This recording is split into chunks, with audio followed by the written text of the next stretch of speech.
with a city charter that allowed the citizens of our city to select their city council members according to the ward in which they live. That was taken away from citizens of our city by a resolution that was passed by a former city council in the city of Hickory. We have asked that you as a council go back to ward elections because it truly gives the citizens a choice of who represents them. Overwhelmingly, Mrs. Wright, that ran for Ward 4, won Ward 4 by double to the number of voters from Ward 4 in the primary. But what we knew, that once it went to the general election, she would not be elected because the citizens in Northwest Northeast Hickory had already made up their mind and had been told who to vote for. And we felt, as citizens of Ward 4, that violated our choice and our vote. So you have the power to go back to what it used to be by ward elections, or do we spend citizens' money 3 minutes to represent the city in a lawsuit that will eventually come up in the federal court because of the way that you have elections designed to take away the vote of a particular ward and make it at large? So I would ask of you to do the right thing and give citizens a choice to select who represents them and not who you want to represent them. You want to maintain the power. You want to maintain the choice, but it's not the choice that residents of Ward 4 made. Thank you. So some people here were not party, perhaps, to all of that discussion. By a legal process, a former council decided that, or passed an ordinance that we would elect our representatives at large after nomination from the ward in which they live. To give you an example, every person that sits at this table represents you directly. You can vote for them, you can vote against them. That's the way I want to do it. I'm just speaking, that's just my personal opinion. That's the way I want to do it. And I think if I only had one person up here representing me that I could vote for, and the other people could not, I would feel that my voting rights have been abridged. So that's the other side of the story. Mr. Crosby.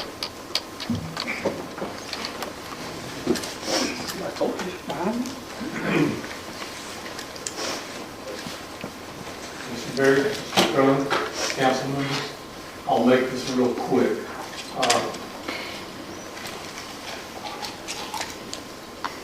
I'm coming to you tonight on a couple of concerns that I have for the city. And number one is I would like to know the process, or maybe this is the process of how we could think about getting 3rd Avenue Drive Northwest, known as Old Lenore Highway, speed limit reduced. We're at 45 miles an hour now, and I would say most people are going 50, 55 through that area. And maybe if we could get it reduced to 35, maybe we could slow traffic down to 45. So that was one thing I'd like to bring up. And another one is I know in a couple of months from now, you'll be addressing and having people come before you about monies or different projects. Probably some of the most important meetings I've ever been in my life. And so I congratulate y'all for listening to without having to look at mine, what the request was. But I would like to see that request made a little bit differently. So some of the projects that go along when they request money, for the project, that maybe some of those should be tied back into the money that they're requesting to make sure it's businesses in Hickory. After all, it's taxpayers' money, maybe it could go back to some of the businesses in Hickory, and I would consider that. And the last thing I had on my list, and I did not know that Sally, night was her last night, but Sally, I personally want to thank you for everything that you've done for this city. You've done a lot for it. We've had some discussions, and we don't always agree on everything, but I've always respected you over the last 20 years for what you do for our city. I just want to thank you for that. Thank you. Thank you, Mr. Crosby. That's a DOT road, right? All the road? We have a traffic calming process, and we have a way of evaluating the road. And there's no sidewalks along there either, and it makes it pretty hard. You get somewhere up around Hickory Tree, and those roads, people are trying to get out there, and it's just hard road, and I'm surprised we haven't had somebody, and we even have some other people that, anyway, that's what I would like to, thank you. And we look at that and just look back and what would be a reasonable thing. Well, usually we do a traffic study, take down some sectors, and we'll just go through our normal process when we possibly. But I'm just, Mr. Crosby brought it up, I think we did address it here. Okay? Or address it directly to Mr. Crosby, one or the other. And the second one, that's a little trickier, I think, because I suspect most of the people who get those monies are spending some of it locally and some of it is not local, sometimes because it's for trades or services that have to be attended elsewhere. I would like to look at that. Okay. Thank you all for your comments. Next, we turn to election of Mayor Pro Tem for 2014, and I'd like to nominate Ms. Patton. Motion by Wright, second by Lael. All in favor, please, are there any other nominations? All in favor, please say aye. Aye. All opposed, no. The motion's carried. Do we have a motion, do we have a nomination for city attorney?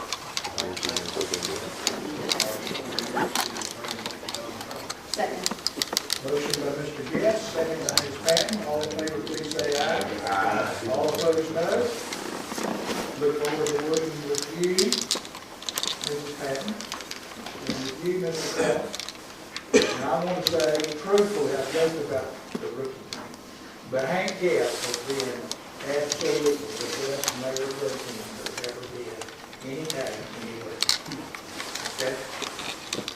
He's even shown up for things that weren't even scheduled. He's out there somewhere.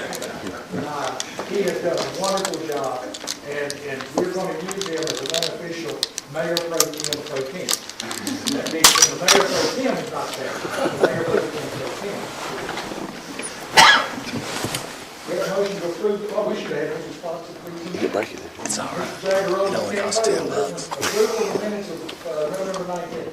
Make a motion. Second. Motion by Mr. Guest, second by Ms. Patton. All in favor say aye. Aye. All opposed, no. It's unanimous. Mr. Zagoroli, you can vote. Mayor, I think the mayor pro tem, I think this one is. Okay. Let's do this.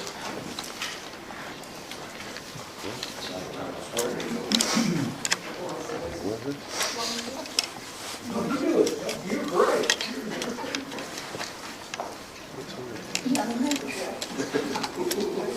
I state your name, I, John Burns, do solemnly swear do solemnly swear that I will support, that I will support, uphold, and defend uphold, and defend the constitutions and laws the constitutions and laws of the United States of America, United States of America, that I will support, I will support, uphold, and defend uphold, and defend the Constitution the Constitution and laws of the state of North Carolina, and laws of the state of North Carolina, not inconsistent therewith, not inconsistent therewith, that I will observe I will observe and obey the laws and obey the laws and ordinances and ordinances of the city of Hickory, of the city of Hickory, North Carolina, North Carolina, and that I will faithfully and that I will faithfully perform and discharge perform and discharge the duties incumbent the duties incumbent upon me as city attorney upon me as city attorney and mayor pro tem of the city of Hickory, of the city of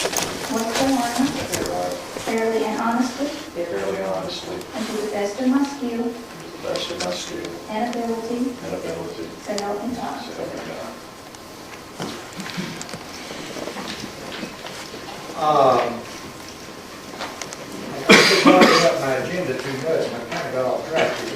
We're going to get back on track, thanks to Mr. Whale and Mr. Meisner. We have a couple of scouts. Could we ask them to introduce themselves, what troop they're from? I'm Dave Manhennick. I'm from Troop 238. Who sponsors Troop 238? I think it's Mr. Throckmorton. What church? Which church? It's Zion Lutheran Church.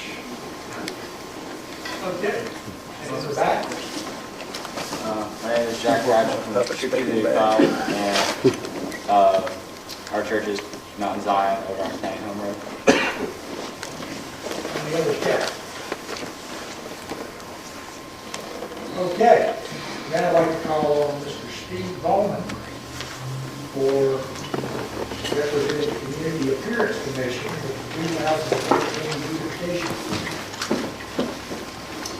Thank you, Mr. Mayor, council members. It's my privilege and honor to be here tonight, and as chairman of the Community Appearances Commission, I have the distinct honor of presenting the Commission's 2013 Beautification Awards.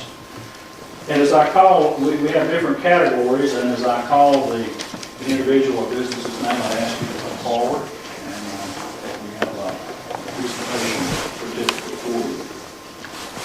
I'm going to go through the red calendar. The first award is a Residential Landscape Award presented to James and Phyllis McBride, 1704 30th Avenue Northeast.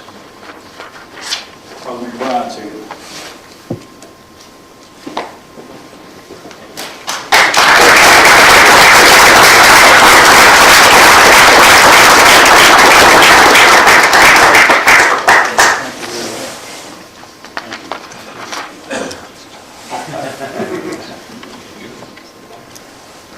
And next we have a non-residential landscape award, which is presented to Zelu at 816 13th Street Northeast. Is there anyone here from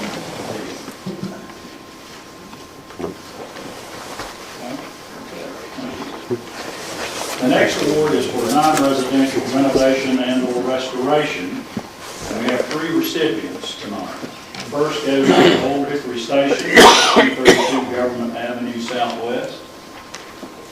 Old Hickory OHB Properties, LLC. Is there anyone here tonight from OHB? Okay. Got a slide set up? Yes. Yeah, just let everybody see what we have. Before and after. The next is the Deeds and Taylor Building at 234 Union Square, 10 Klein Properties, LLC. That is outstanding right there. Next is Simmons Hosiery Mill, 391 10th Avenue Drive Northeast, Bruce and Melissa McNeely. McNeely's here.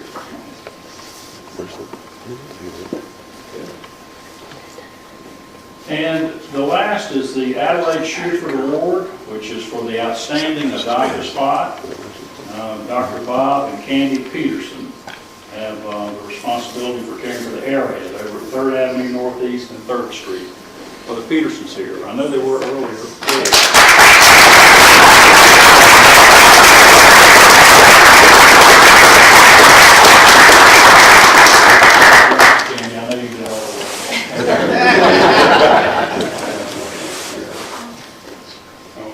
Thank you.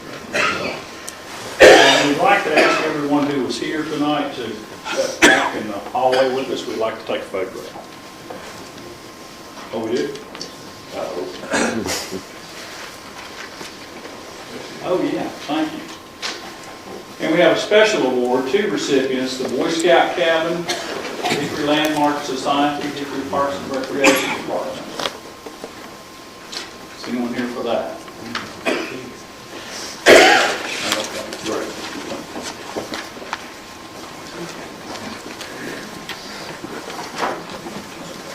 Congratulations. Thank you.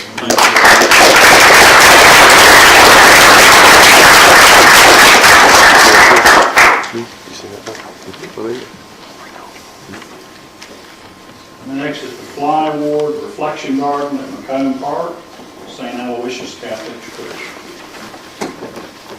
Hey, how are you?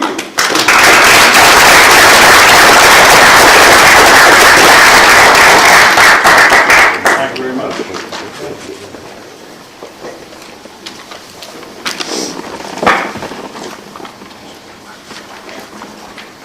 Mrs. Stockton, are you on that first Community Affairs Commission too?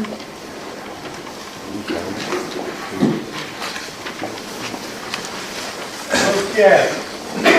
Anything to be removed from the consent agenda? Motion by Mr. Yes, second by Mr. Seaver. All in favor, please say aye. Aye. All opposed, no. Yes, no.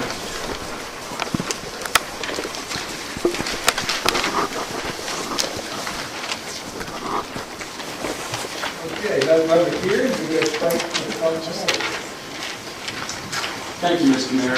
First, departmental report staff would like to make the council this evening is to provide an update to council on the inspiring spaces. I'm going to kind of start that.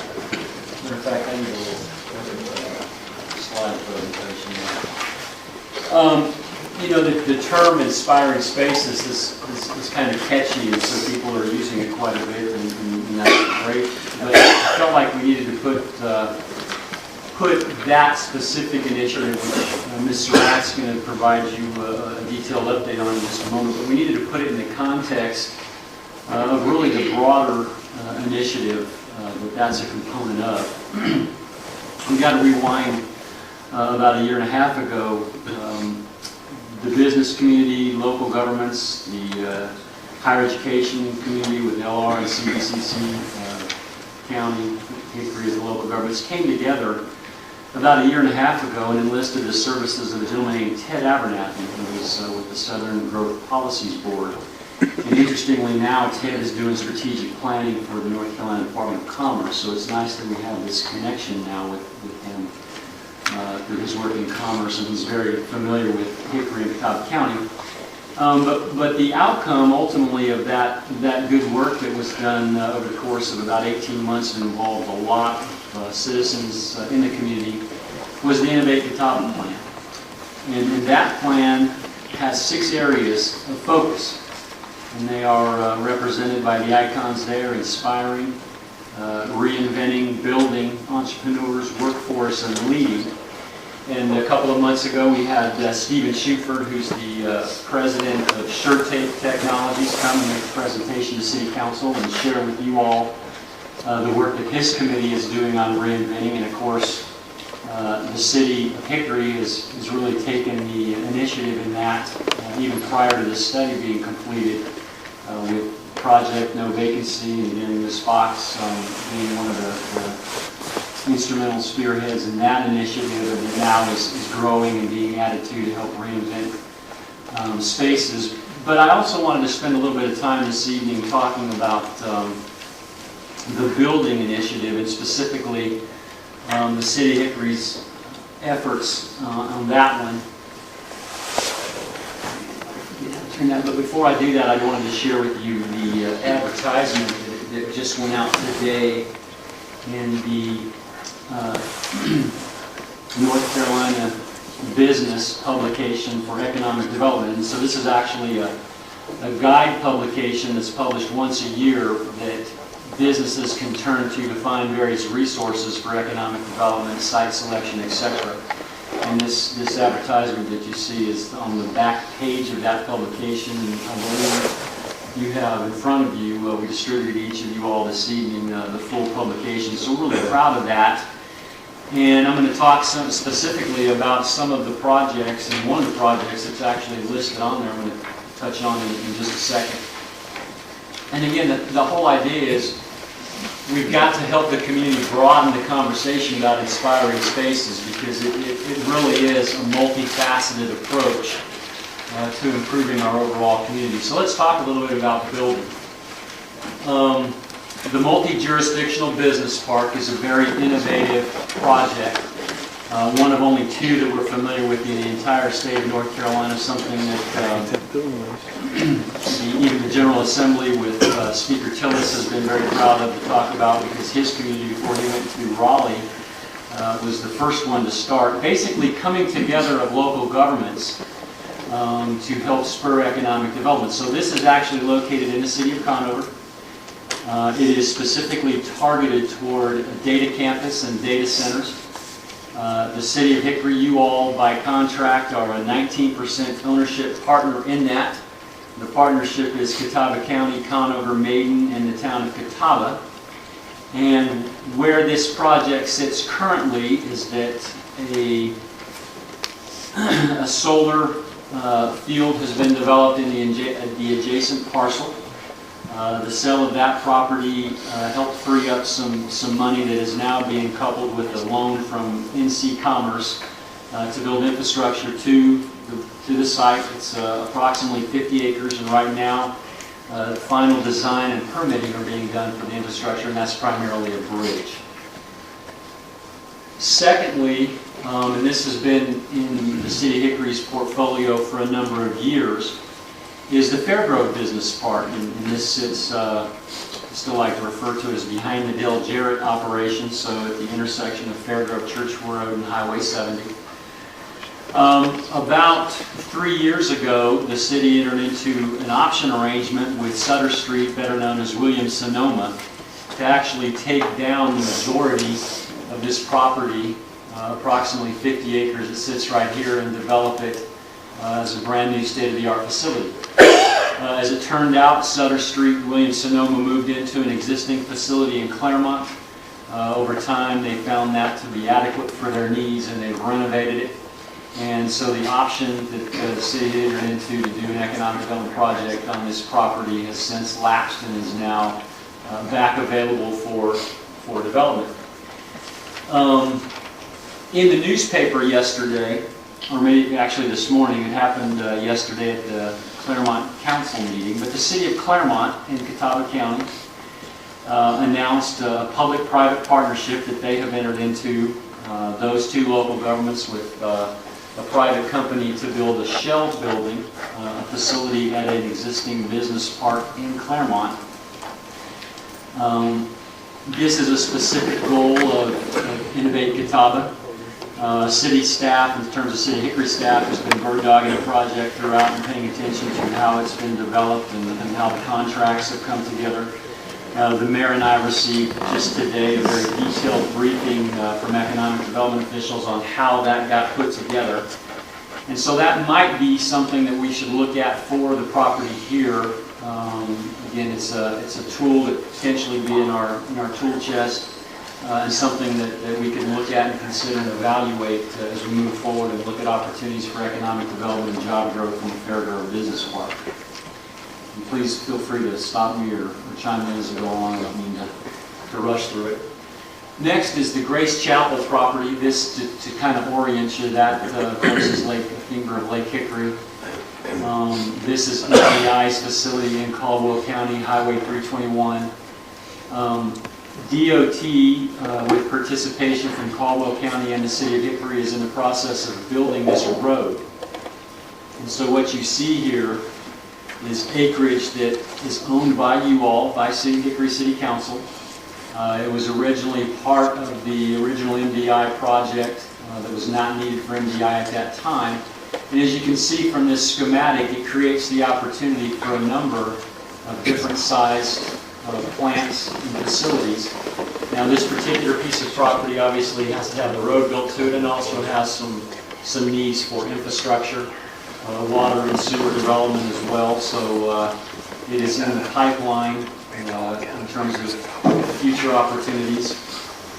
And then lastly is a project that we've titled Park 1764.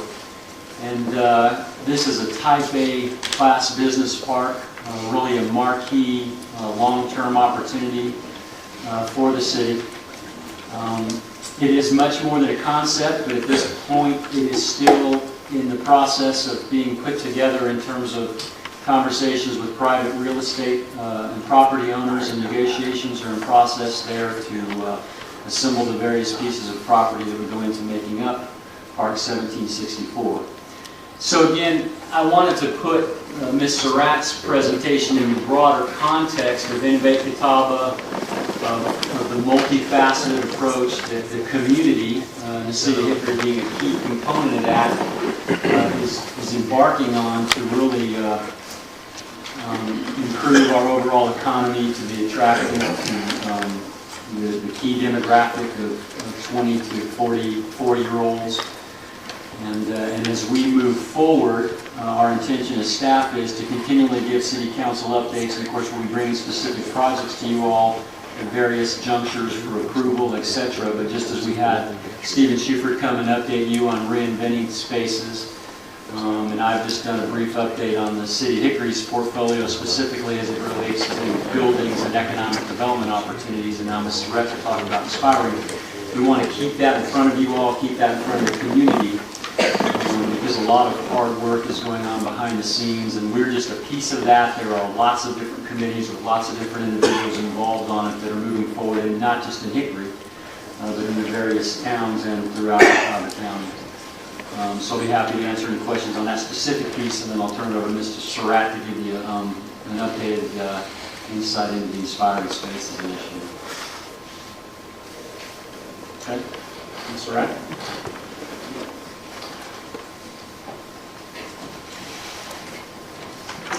Thank you. I'll just continue right on. The project tonight that we'll just give you a quick update on is Inspiring Spaces, and we want to be sure that you look backwards at the work that's been done and then look forwards to the work ahead. This is a large project, and it covers a lot of ground in our public areas of the city. And so just as a way to summarize public involvement that the city has experienced over the last year and a half, we started out with some stakeholder interviews this a little later than this time last year.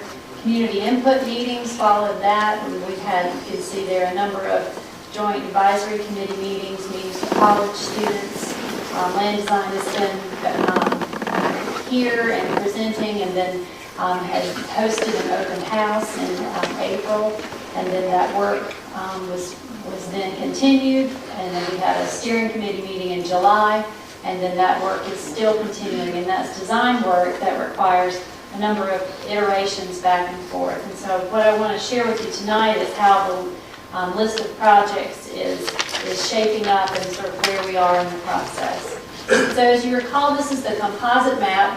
That map includes, it's on our website, it includes roughly 48 to 50 proposed projects for all areas of Hickory, related to gateways, special places, greenways, parks, and streetscapes.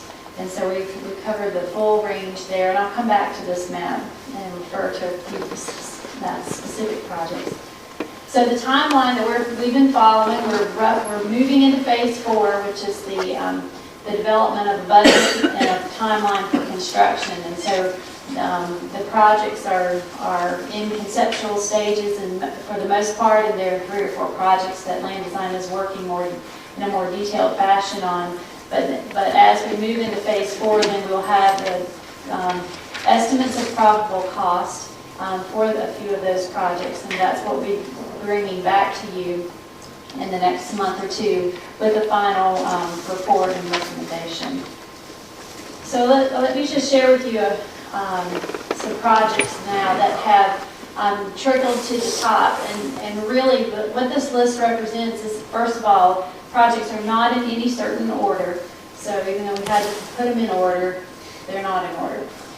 So what they represent, though, are projects that the Inspiring Spaces Steering Committee felt like were worthy of taking a closer look and doing a little more work on.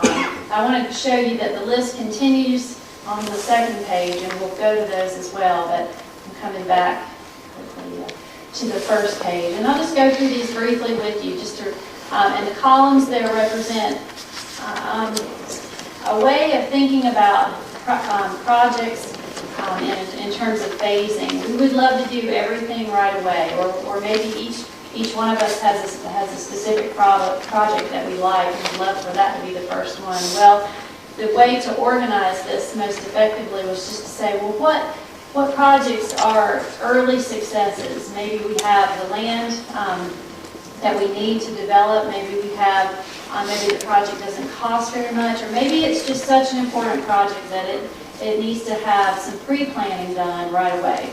So that's what the first column is. The second column is, sort of a middle ground, second phase. Definitely they're worth doing soon, but they didn't rise to the top. And the steering committee put the projects into these categories at their meeting in July. And the third column says projects to do as there is time and funding. And so this is more of a third phase. And again, all of them are important, but in an effort just to get started, this is where we stand with the project. So I'm going to go through a number of projects that are specific to work going on right now. So the Lackey project has shown up in blue. Now that we've shared with you, Mr. Lackey's been in this meeting updating you on his work. That project is ongoing, and it weaves into what's called the Waterfront Park project. And that project is significant. I'm going to go back to the map and point to where that is. So the Waterfront Park wraps around, it includes 3 parks on the east side of 321, and then it wraps potentially under the bridge and around near the baseball stadium. And so it includes not only greenways, but park space, and it includes maybe a blueway trail. There's a lot to work on with that waterfront park concept. Just the whole plan has been focused on connectivity, so we have great places in Hickory, and we're trying to improve how you can get from one to the next, whether that's with a trail or with sidewalks or other ways. So that's the first project. And so that one is a large project, and so it is one that we would say pre-planning needs to be done for early, and so that one is going to take a while. All right, so then the next project is downtown, and so the downtown is the area that land design felt like, and the committee felt like just is our core, is our hub, is our central point of focus when it comes to finding a place of entertainment, just sort of a destination. Doesn't mean that's the only place to go, but it is sort of your heartbeat, your center. And so with that, then, are there things that we can do to maximize its access to, the public's access to it, make the streets a little more invitable? And we're still waiting to see the ideas and designs for the downtown project, but that's one that has a star. So the ones that have stars are the ones that are covering that are being studied in more and further detail. The next one is splash pads, and so that's been a focus. We like water features across the city, and so the steering committee felt like that was one that needed to be in that first column because they're they're accessible to a number of different neighborhoods, and typically we would have land available for those splash pads to locate on. So that's another one being considered. The next one down is Main Avenue improvements, and that project is one, and I'll go back to the map, that is an attempt to really bridge and connect the area that is our LR gateway in from the interstate, down LR, and then down Main Avenue and into downtown and beyond, carrying it out further west, and maybe eventually getting up, going up Old Lenore Road and to the waterfront park. But the Main Avenue linear park concept is one where we have a existing rail corridor, we have a population of students at LR, and we have just a number of, the density of residential and commercial activity in this core area is high, so the opportunity for people to use that space is then something that we wanted to focus in on. So that would be a design that allows for a multi-purpose trail to run in that general direction, and so that's a project that's being worked on right now as well. And so you can see all the projects on there. Each one has a stage in which it would be considered as part of the planning process. And going to the second page of those projects, then you notice that LP Fran Stadium is at the bottom list of the list, but it means that it's one that we have already started working on. We worked on that last month. So with the projects here, just because they are in the middle of the pack or at the lower end, they don't necessarily mean they are happening last. A lot of times we need private partners to be able to make something happen, and that's what happened in this case. We had our private partner with Hickory Baseball, and the same with the Lackey project. That potential improvement out at Gardner Park, Rotary Park, would not have been as immediate had we not had that private partner. So the list is fluid, and it's subject to a lot of changes in who can help participate in those. So just to summarize and to tell you the next steps, I think we'll have sort of an update every council meeting up into the future, and so just to give you sort of a taste of what's coming next. And second meeting in December, we should be able to give you just a glimpse at some of the conceptual rough draft designs that are coming from Land Design, and we'll try to share this with you next time. We have a meeting scheduled with Land Design tomorrow to be updated on the Main Avenue linear park concept in the downtown area. And so that is the work happening in December. And then in 2014, starting right after the holidays, then we'll share with you some updates on what's going on at the Lackey project out at Rotary Park. We'll have some discussion later in January about aquatic opportunities in several parts of town. And then the plan itself will be wrapping up. We'll meet one more time with the steering committee, and the work done for the final draft document will be finished, and the recommendations for the final projects that were programmed out with costs and construction information then will be presented to council. Where that takes us then is into your retreat process, because then you will have sort of the final version of this plan then to consider. And so in your retreat, then the ever-present conversation of funding will be on your plate, and then that leads us naturally into the FY 14-15 budget process. So I'm happy to answer any questions.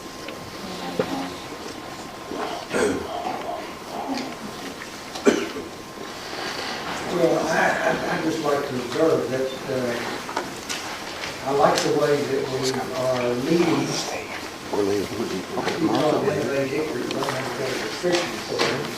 Innovate the call, but we know it is we have 6 icons, 6 prongs. We are fully bought into that. Okay? We're into that. But we don't want to let this thing sit like some things have in the past, where we wait for buy-in from Conover, Newton, Maiden, Brookford. We want to be leading and lead them with no excuse except to be with us.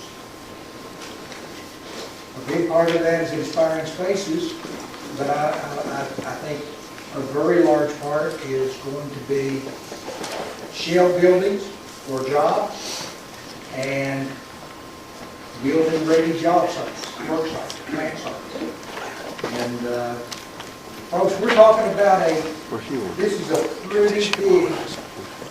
pretty big undertaking. Inspiring Spaces alone, if we were trying to do all of those things, it would be a very expensive proposition. So we're probably talking as much. And plants that are ready to be finalized and lots that are ready to be built on. So, and we haven't talked about much about our projects to tear down and renovate old buildings. So there are multiple prongs to this, and it's going to be expensive. And we're going to have to ask the people of Hickory to invest, and we need to go ahead and be starting on this. This month is not too soon. I appreciate that update. Anybody have any thoughts on this? I was to add that we went from the information Mr. Berry was giving us, which was very purely economic development, into talking about inspiring spaces in terms of parks and greenways and streetscapes and those kinds of things. But I want to reiterate, and I think everybody on council knows, but I want to reiterate that that is also intended to be an economic development tool. And Mr. Berry made mention of it. I mean, it's important that we renovate our community to begin to make it attractive to that 25 to 44-year-old.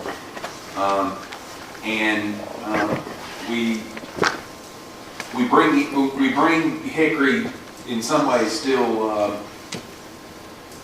in a lot of areas has the infrastructure, public infrastructure and public spaces of the town of the 90s. We bring it into the year 2014 and beyond. And so too often I think we tend to focus on the idea of park with regards to the parks and recreation. And it is a quality of life issue, but most importantly, the Inspiring Spaces initiative is an economic development issue. So I just wanted to make a final point on that.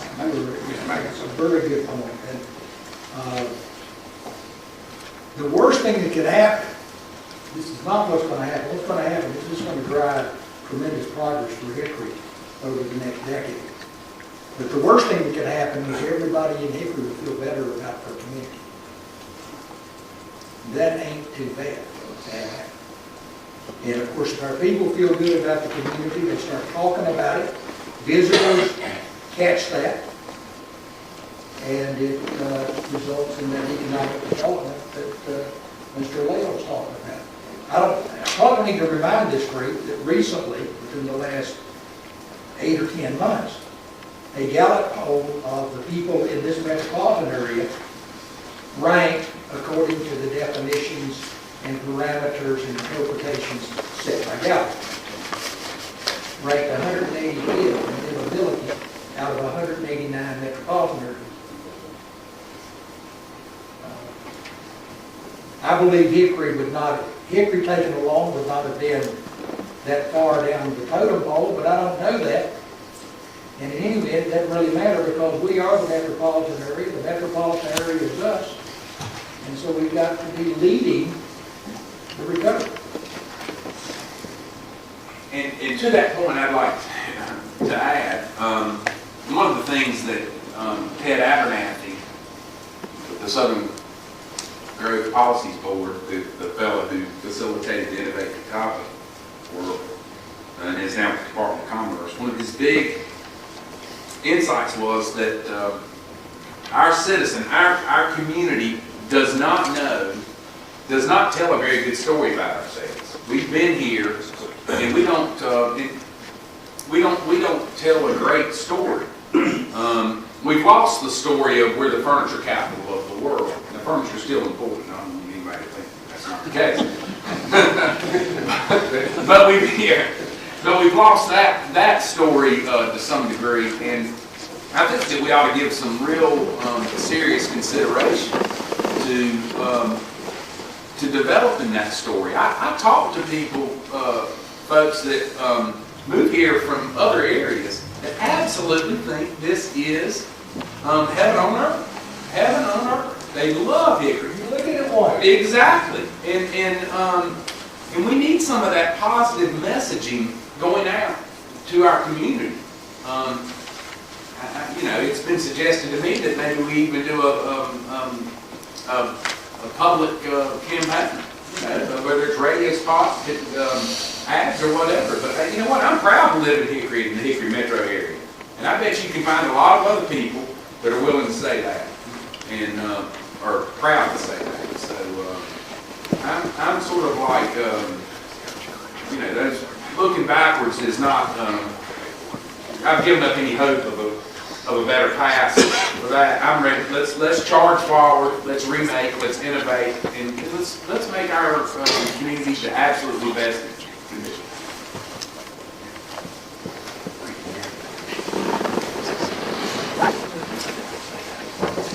Okay. Next department report, I'll ask Mr. McIntyre, the city's Parks Director, to present to council a recommendation from the Parks Restoration Commission related to tobacco-free parks. Mr. McLeod. Mayor Wright, members of council, Mr. Barrett, Mr. Crum, good evening.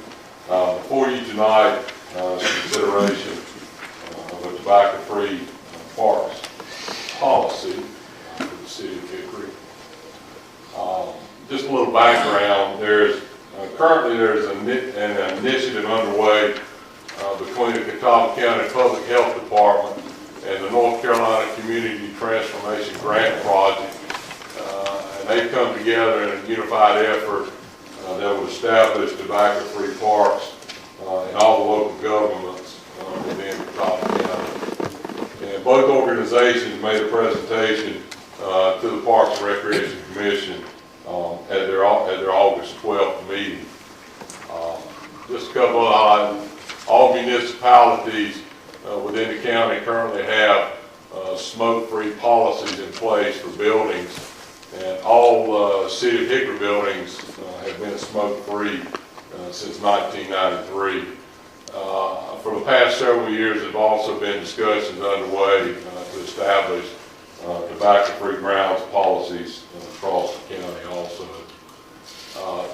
I apologize, this may be difficult to see, but I'm going to take you through this. This is just basically a status report of where all the municipalities within Catawba County are in regards to the tobacco-free grounds policies and ordinances. And this information is provided by the Community Transformation Project. And just very briefly going from top to bottom, Rupert is currently implementing a tobacco-free policy. Catawba is currently not pursuing either a policy or an ordinance. Claremont, at one of their meetings last month, has passed tobacco-free ordinance. Conover is implementing tobacco-free grounds ordinance. The town of Longview has not responded, as you can see, to any inquiries by the Community Transformation Project. The town of Maiden at this time does not want to pursue either a policy or an ordinance. And then the city of Newton, I understand, discussed this at a formal meeting last month, and their council will be taking it up formally at their meeting next week on an ordinance.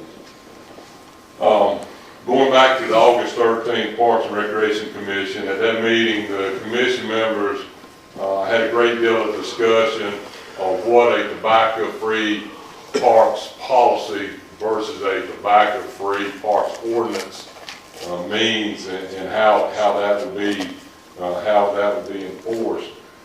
So based on the discussions that the Parks and Recreation Commission had, staff came back, and based on those discussions, we developed policy options for their consideration.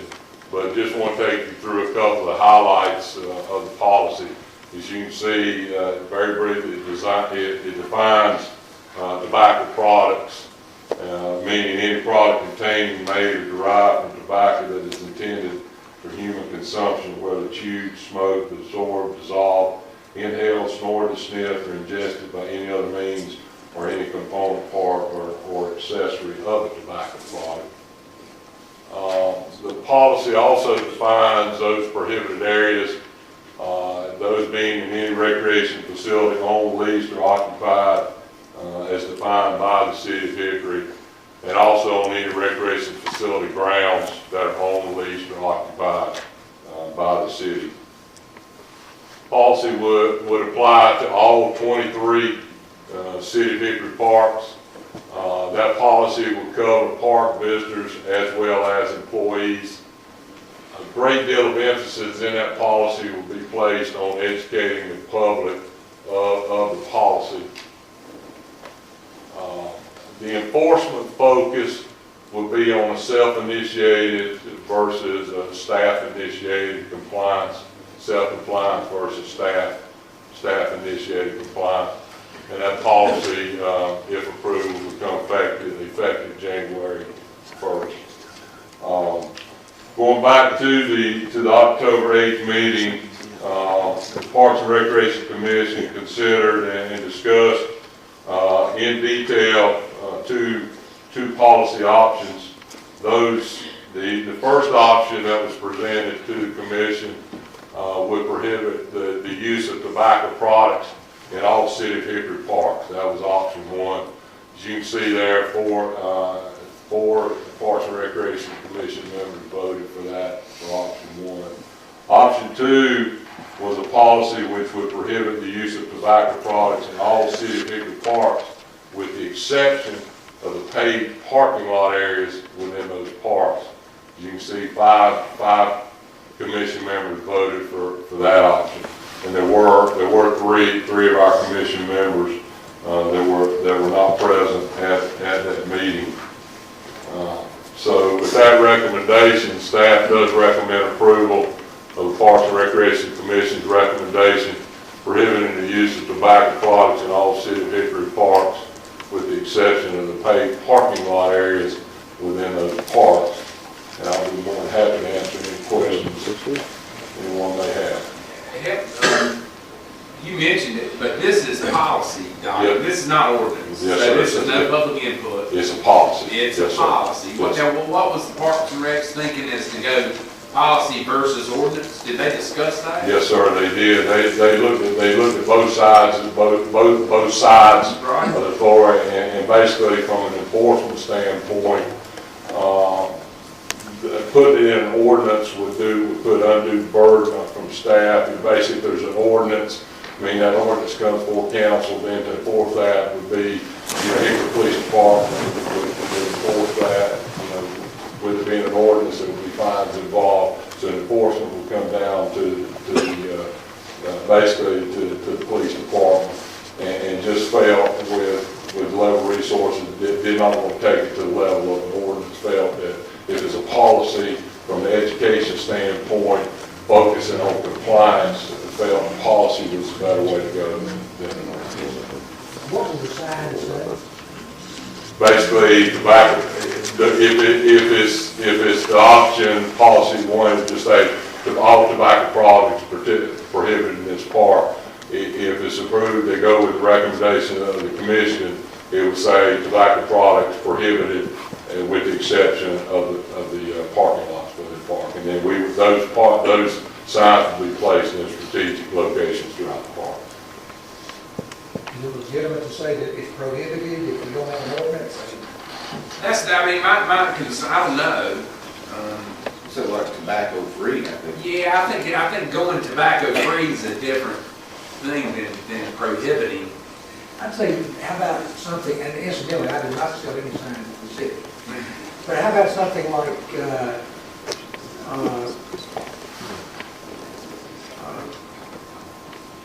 I want to incorporate the Parks and Recreation Commission, and maybe in city council. This has been designated a tobacco-free area except for the parking lot. do that. We have not got to that detail on the signage, so yes, sir, we can certainly word that signage out of council, but we've not gotten on that far. We appreciate your cooperation. I mean, something along those lines. I think that's. I think what you'll find is some parents will believe that. Yes, sir, yes, sir. You're not supposed to be standing here, so you're supposed to go stand in the parking lot. Really concerned me there at the Czar Baker playground, especially that flooring, that's a better word there. You know, cigarette butts and whatever melts that stuff. I haven't seen a lot of damage to it yet. I mean, I've been over there a lot, and I've smelled and disposed of others. I see some parents get irritable about it, so I think that would give them a little force behind their asking others to not use tobacco. I guess though, if we are really trying to promote a healthier lifestyle, then it's like we're saying we're halfway there. I would like to see it changed in the parking lot also. We'll be smoke-free on our properties. You know, I'm not against going tobacco-free, but I'm sort of against the policy that says if you're going to, you know, call law enforcement on you, they're not breaking any laws or ordinances. By smoking, they're violating the policy. And so either I think we got to make that decision first. Is this right at the level of ordinance? And if it's a policy, then it's a matter of how you communicate. I think the signs should be, and I know I'm talking about the signs, but that's going to be the physical evidence, and that's what people are going to point to. They're not going to be carrying the ordinance around, they're going to be pointing to the signs. I think we can be direct enough that people get the message, but I don't want to be untrue. I don't want to say it's prohibited if you can't, if there's nothing to prohibit it, except I'd say, and I kind of like phasing into this. Maybe come back and tell us how it's gone, and you know, if we find out that the parking lots are a blooming mess all the time, we might look at that differently. What kind of issues or problems are we having now, if any? I was asked that same question by the Parks and Recreation Commission, and in my 15 years as director, I've received 2 phone calls concerned about being allowed to smoke at basically the ball game. Does staff clean up a lot after smoking? I mean, is there evidence there? Is there a problem with the litter? No, it's just in our normal cleaning of the park. But I mean, what kind of evidence? I mean, are we seeing a lot of evidence? Oh, we see this. I mean, we see cigarette butts in parks. Yes, sir. We do see that. And do we have a disposal system available at the parks? We have the trash cans. So we don't have the urns there. No, be specific. No, sir. See, I think sir. If we're going to do this in the parking lots, if that's the way we choose to go, that we need something specific to dispose of those butts instead of trash can. I agree. Designated smoking. I mean, that may not be the problem. If we're gonna encourage or allow people to do it in a bigger area, it needs to be a disposal facility, something there. Which I have a tendency to agree with this pattern about this. If we're going to do this, do it park-wide. I think that eliminates a lot of discrepancy and a lot of the, you know, well, I was on the edge, I wasn't, and a lot of that argument and that, you know, I don't know if that's an issue or not. It seems that,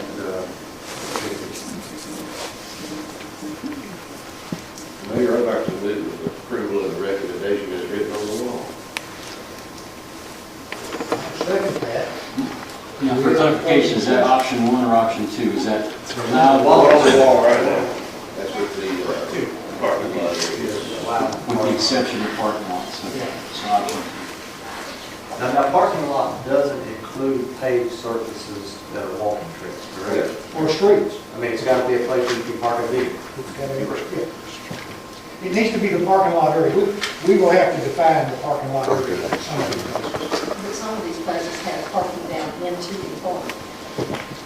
I mean, you can park on the sides, correct? Parking lots or parking? Parking lot, but you, I guess, Glen Hilton, you can go down into the parking spaces along the walking trail.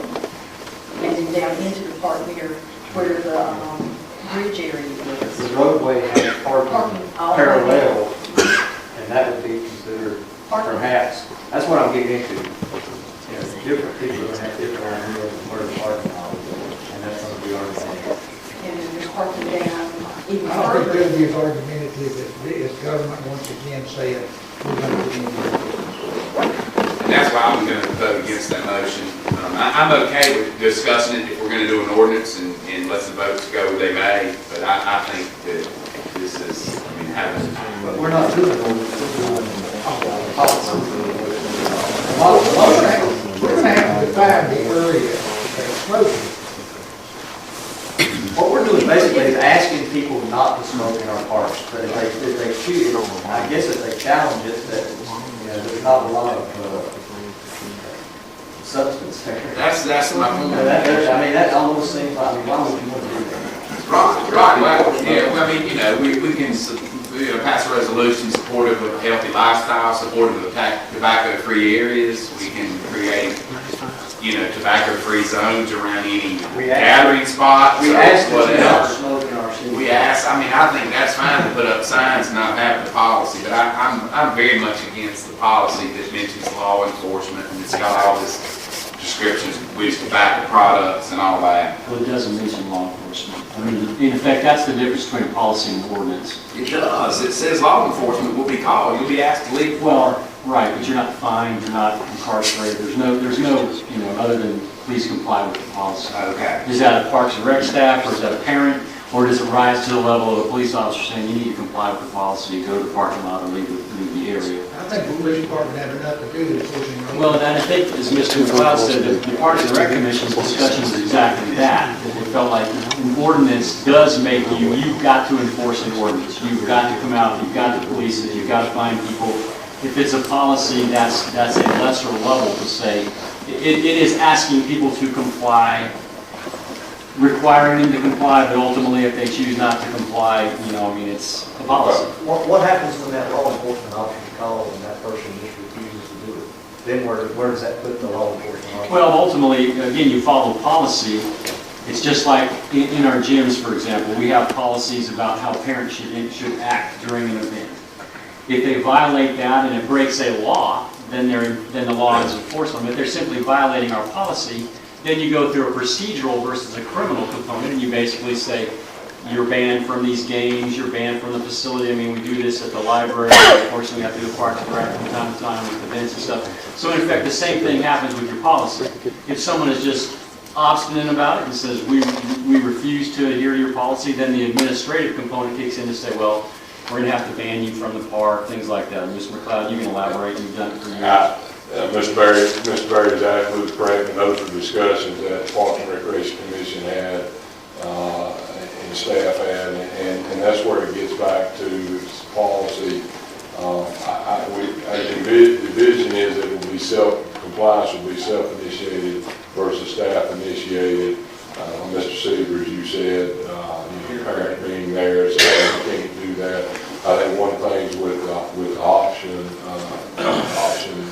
that was approved by the Parks and Recreation Commission and recommended to the council is due with it being a policy, and compliance is just the type of thing. Okay, you can't do it here in the playground, okay, but out in the park. If staff has to become involved in it, then staff will go and say, hey, smoking is not allowed here, but it is in the park. The only time police department will be called is if staff asks that person is just doesn't refuse to do that, then they're asked to leave the premises. If they do not leave the premises, then that's the only time that the police department will be called. I think the policy is a good way to start. If it continues, then we can go forward. The policy is a good way to start. Call the question. Who would get upset if we just say a policy is no smoking in any of our parks? I mean, this is policy, there's no smoking anywhere. And that was considered, that's one of the that's one of the options before you also. Yeah, I'm more in favor if we're going to do this and say that we just don't do it, it's just park-wide rather than parking lot. Because I think we're going to run into an issue there and just open ourselves up. Yeah, they're going to stand a foot onto the asphalt, away from the grass and have a cigarette. No smoking in the park is clear cut. Well, then they're just gonna go to the right of way. Where the parking. Oh, they're gonna go across the street in front of John Nelson's house. A motion and a second. The motion and the second, what's written up there. Any further discussion? You didn't get a second. Yeah, I second motion, Mayor second. Reese call question. All in favor, please say aye. Aye. The two ayes. All opposed, no? No. Okay. So, are we gonna have another question? Make a motion for option one. For a total ban on the park. I'll second that. Motion by Mr. Meisner, second by Mrs. Patton. Any further discussion? All in favor, please say aye. Aye. All opposed, no? No. I don't know what that is. Right, Seaver, and Lael voting no. All right. Did that motion pass? Right. Yes, that motion passed. Announce that it passed. Oh, yeah, 4-3, with Lael, Seaver, and Wright voting no.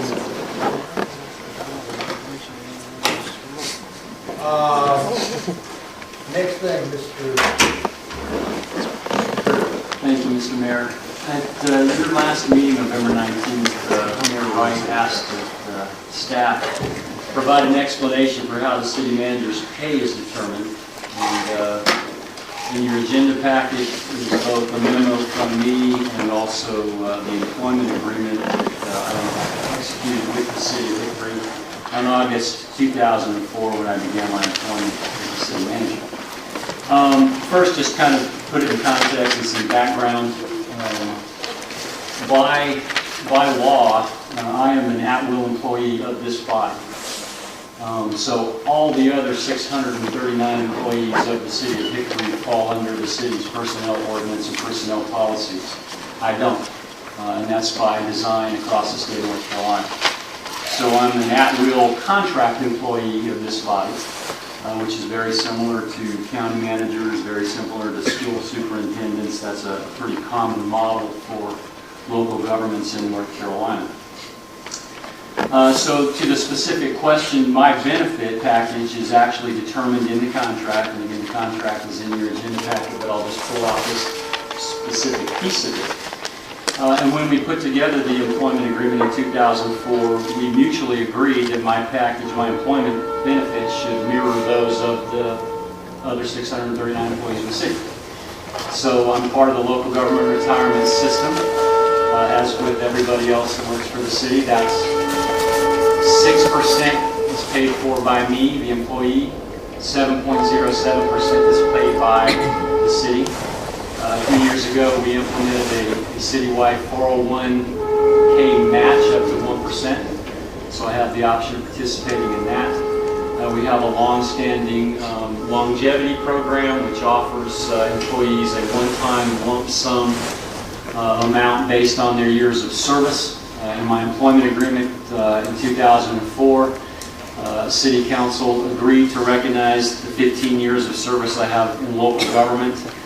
You add to that the 9 years I've been with the City of Hickory, and I qualify for $1,000 a year longevity. Again, that's exactly the same system that's used by all the other employees. The prior service recognition is completely, virtually always adopted. A monthly travel allowance, obviously that's not something that all of the employees of the City of Hickory have, but it is a benefit that's provided to the assistant managers and department head that travels quite a bit. The vacation, sick leave, and holidays are all exactly on the same schedule as all the other employees. Health insurance Again, that's paid by the employer. If I opt to have my family on the plan, I pay for that, just like everybody else. I currently don't have my family on the city's plan. Dental insurance is paid by the employee, vision insurance by the employee, disability insurance by the employee, life insurance, dependent insurance. So we have a number of other benefits that are not paid for by the city that are available to the rest of the workforce, and so I have the opportunity, if I choose to participate in those. So that is the benefit package that's stipulated in my employment agreement. If you look at the salary history, again on August 2004, the city council and myself agreed at a beginning rate of $135,000. In section 6 of the employment agreement, it states, in addition, employer agrees to increase said base salary and/or benefits of employee by a minimum of the average across-the-board increase granted to other employees of employer on the basis of the results of performance evaluation conducted under provision of Section 7 of the agreement. So annually, I meet with City Council in closed session. You all review my performance, and then based on that language, determine, again, within the scope of what we're doing citywide with the other employees, how much of a percentage increase will be granted to the city manager. So there you can see how that has played out from year to year. For 2 years, in 2009 and 2010, we didn't give any raises across the city. You can see that was reflected. 4%, 2.9, getting old, I can't see that. 3.74, 2 years at 0.00, then 2.24, 2.23, 1.76. So let me explain a little bit about how that average is done. The performance evaluation process that the city uses with all of our employees has 3 categories. An employee can exceed the expectations of the supervisor in the organization, they can meet those expectations, or they cannot meet those expectations. And although this is adjusted every year in the budget, the percentages are adjusted. Those 3 categories have remained the same. An employee who is not meeting expectations does not get a raise and usually has a document put together that shows the improvements that they need to make to continue employment with the city. Those who meet expectations are given an increase, and in 2013 that was plugged into the budget to be 1.5%. And those who exceeded expectations had a 0.5% more, which is 2.0%. So what takes place is all of those are accumulated across the workforce, and that's where you end up with these averages of 1.76, 2.23, 2.34, etc. So that has been the history of my salary since my beginning employment, August of 2004. I'll be happy to answer any other questions that y'all may have. Well, I don't have any questions, but I'd like to point out a few things. One, when employees are granted raises because of increased responsibility, that does not go into the calculation of the average rate. Yeah, thank you, Mr. Mayor, I forgot that. Yeah, there are employees who receive raises generally in 3 other categories.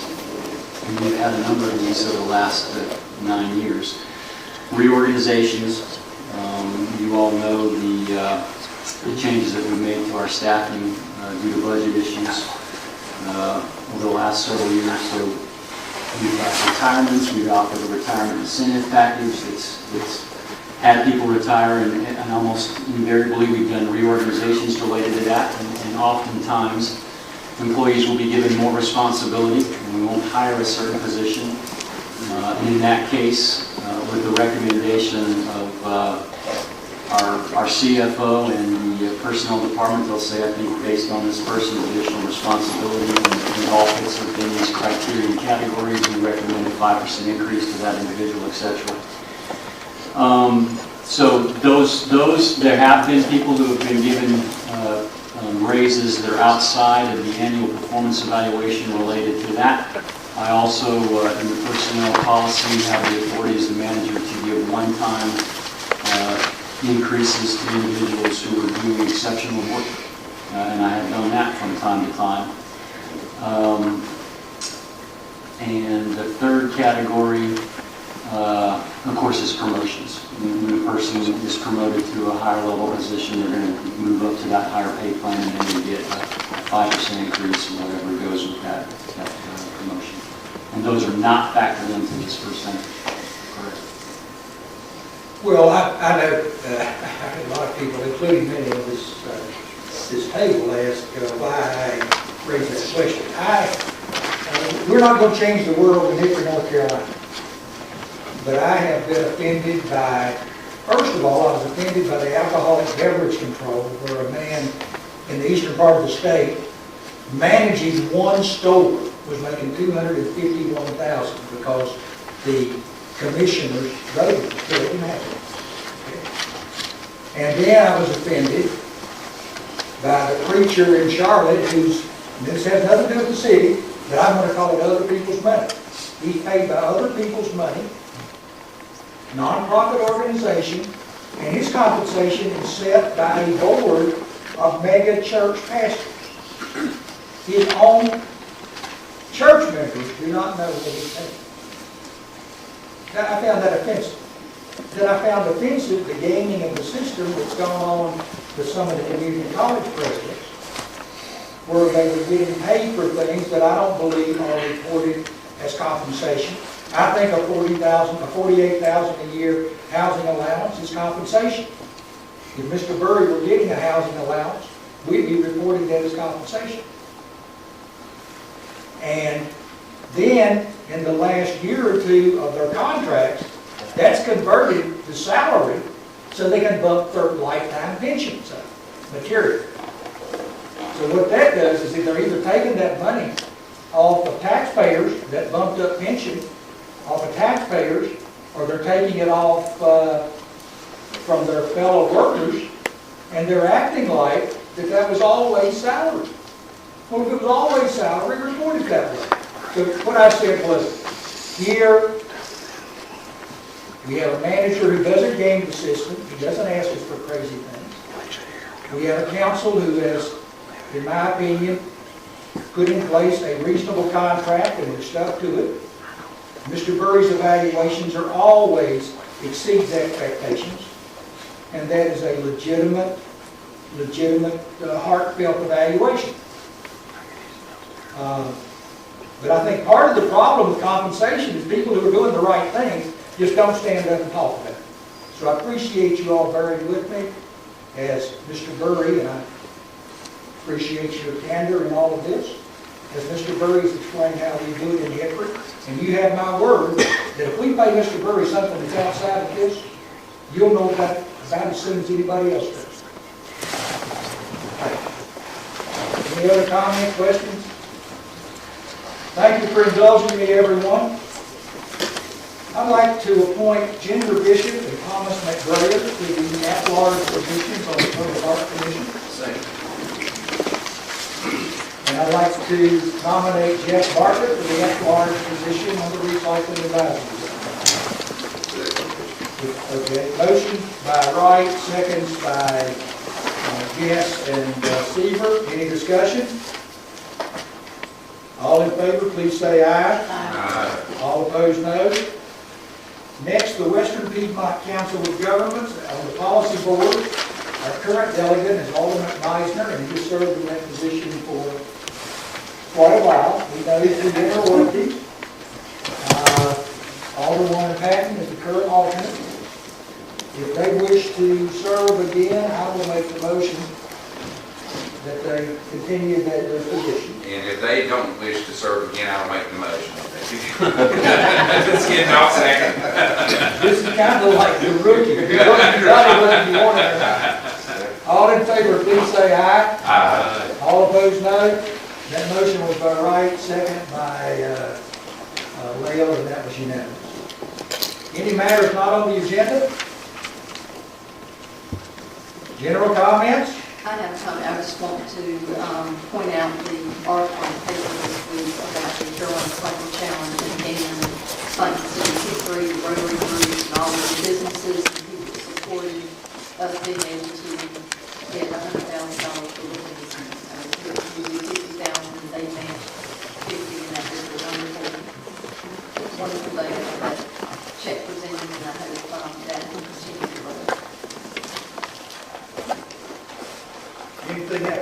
say something about Lenore University and Saturday.